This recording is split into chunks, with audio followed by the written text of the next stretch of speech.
जय हिंद। मैं रोशन यादव आपके YouTube channel are English defence academy पर स्वागत करता हूं। आज मैं आप लोग के लिए ग्रामर लेकर आए हैं जिसमें हम लोग पढ़ेंगे सिंटैक्स। देखिए सिंटैक्स का ये होगा पार्ट 3। इसके पहले मैंने पार्ट 1 और पार्ट 2 करवा दिए हैं। अगर वो वीडियो आप नहीं देखे हैं तो जाके देख लीजिए, उसका लिंक आपको डिस्क्रिप्शन बॉक्स में दे दिया गया है। इसके पहले मैंने आपको 20 रूल करवा दिए हैं, ये आपका है 21। इसमें कहा गया कि जब मोर देन लिखा रहे और मोर देन के बाद वन हो तो इसके बाद आने वाले नाउन भी सिंगुलर होते हैं और वर्ब भी सिंगुलर होता है। जब मोर देन के बाद वन रहे तो नाउन सदा सिंगुलर और वर्ब भी सदा सिंगुलर होता है। एग्जाम्पल लिखा गया मोर देन वन स्टूडेंट। तो देखिए मोर देन के बाद क्या वन आया है और वन के बाद क्या स्टूडेंट, जो कि नाउन सिंगुलर है।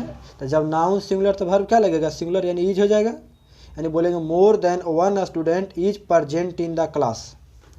चलिए देखते हैं रूल नंबर 22। इसमें लिखा गया कि जब मोर देन हो, अब मोर देन के बाद वन नहीं बल्कि 2, 3, 4, 5 ETC लिखा रहे तो इसके बाद आने वाले नाउन भी प्लूरल होता है। और जब नाउन प्लूरल तो वर्ब भी प्लूरल हो जाएगा। वर्ब क्या होगा, प्लूरल होगा।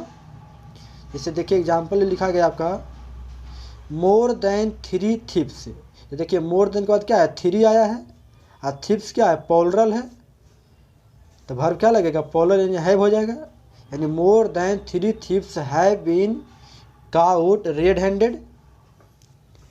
चलिए अगला रूल लिखा गया है रूल नंबर 23 में कि जब मोर हो और मोर के तुरंत बाद कोई प्लूरल काउंटेबल नाउन हो और उसके बाद देन रहे और उस देन के बाद वन लिखा हो तो इसके बाद आने वाला नाउन भी सदा प्लूरल होता है।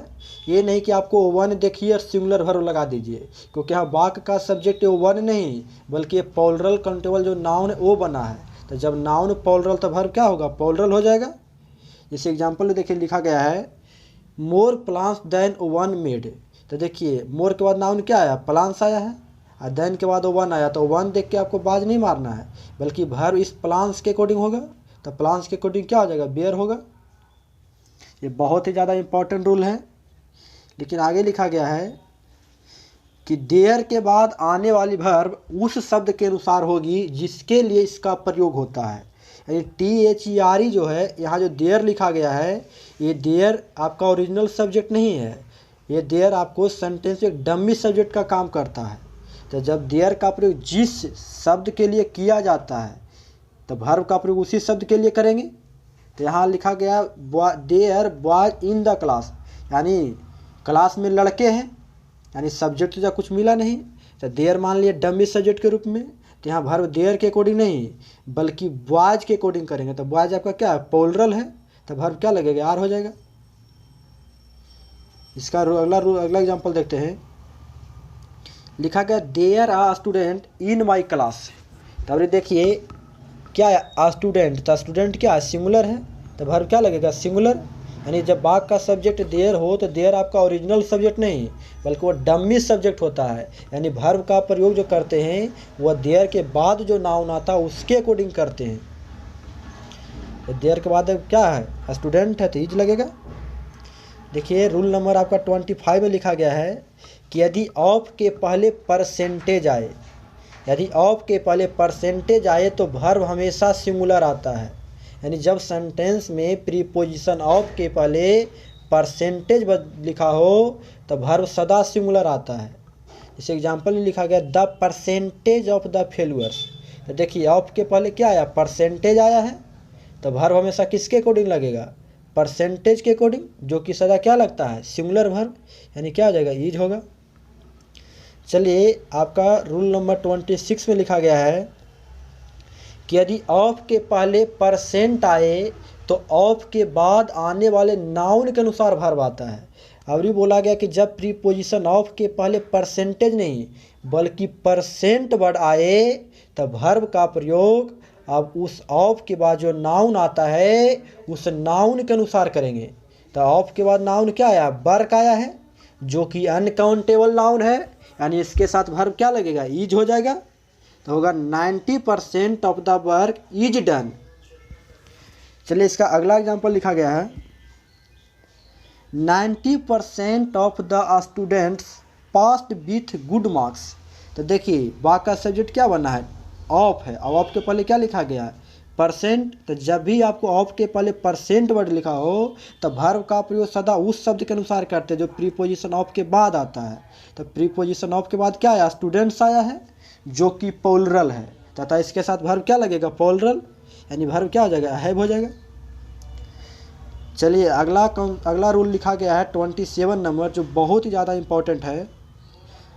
इसे लिखा गया कुछ नाउन्स दिखने में सिंगुलर लगते हैं लेकिन इसका प्रयोग हमेशा प्लूरल में होता है। जैसे देखिए लिखा गया title, cavalry, infantry, poultry, peasantry, children, gentry, police, people, fog, etc के साथ कभी भी एस या ईएस का प्रयोग नहीं करते हैं। यानी ये सभी नाउन जो लिखा गया सब देखने में तो सिंगुलर लगते हैं लेकिन रियल में सब प्लूरल होता है, और इसके अंत पे कभी भी एस या ईएस लगाकर प्लूरल नहीं बनाया जाता है। जैसे हम कैटल को कैटल्स नहीं लिख सकते हैं, पुलिस को पुलिसेस नहीं लिख सकते हैं, क्योंकि ऑलरेडी यह जन्म से ही प्लूरल होता है। इसका देख लेते हैं सबका मीनिंग। कैटल मीन्स होता है मवेशी, कवेलरी होता है घुड़सवार फौज, इन्फेंट्री होता है पैदल सेना, पोल्ट्री होता है मुर्गी फार्म, पिजेंट्री होता है कृषक समाज, चिल्ड्रन होता है बच्चे, जेंट्री होता है सब समाज, पुलिस सिपाही, पीपल लोग, पब्लिक लोग होता है।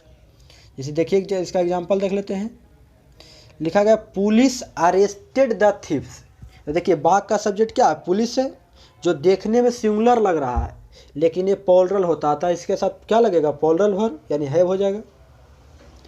लिखा गया अगला example cattle grazing in the field. यानी बाघ का सब्जेक्ट क्या है, कैटल है, जो कैटल देखने में तो सिंगुलर लगता है लेकिन वास्तव में क्या होता है, प्लूरल होता है, यानी इसके साथ वर्ब क्या लग जाएगा, आर होगा, तो हो जाएगा cattle are grazing in the field.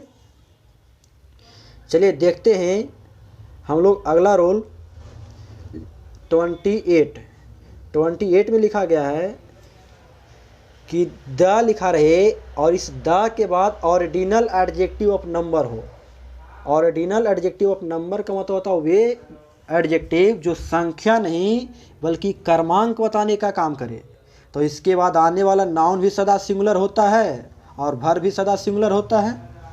इसे लिखा गया एग्जाम्पल में the third umpire very honest. तो देखिए थर्ड मतलब 3 नहीं बल्कि तीसरा एम्पायर की चर्चा किया गया है।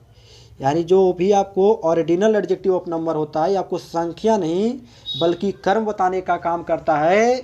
तो इसके बाद आने वाला नाउन सदा सिंगुलर होता है और वर्ब भी सिंगुलर होता है, यानी वर्ब क्या लगेगा, ईज हो जाएगा। लेकिन जब आपको लिखा रहे, देखिए रूल नंबर 29 में लिखा गया है कि जब कार्डिनल एडजेक्टिव ऑफ नंबर हो, कार्डिनल एडजेक्टिव ऑफ नंबर होता है जो संख्या बताने का काम करता है, लेकिन संख्या तो बतावे लेकिन O1 हो, क्या O1 हो, तो इसके बाद आने वाले नाउन भी सिंगुलर होता है और वर्ब भी सिंगुलर होता है। इसे लिखा गया O1 गर्ल स्पीकिंग इंग्लिश। तो देखिए यहाँ क्या लिखा गया O1, यानी एक लड़की का बोध कराया गया है। तो जब बाघ का सब्जेक्ट कोई कार्डिनल एडजेक्टिव ऑफ नंबर हो और O1 लिखा रहे तो उसके बाद नाउन सिंगुलर होता है तो वर्ब भी सदा सिंगुलर होगा, यानी क्या होगा, बाज हो जाएगा। चलिए देखते हैं रूल नंबर 30। इसमें लिखा गया कि जब कार्डिनल एडजेक्टिव ऑफ नंबर हो लेकिन एक्सेप्ट 1 यानी एक को छोड़कर यानी 2, 3, 4, 5 रहे तो इसके बाद आने वाला नाउन भी प्लूरल होता है और वर्ब भी प्लूरल होता है। इसे लिखा गया 5 students present in the class. तो देखिए यहाँ क्या लिखा गया, 5 है। तो जब आपको कार्डिनल एडजेक्टिव ऑफ नंबर हो लेकिन वो 1 को छोड़कर रहे तो उसके बाद नाउन प्लूरल होता है तो वर्ब भी प्लूरल होगा, यानी वर्ब क्या लगेगा, आर हो जाएगा। आपको लिखा गया है 31।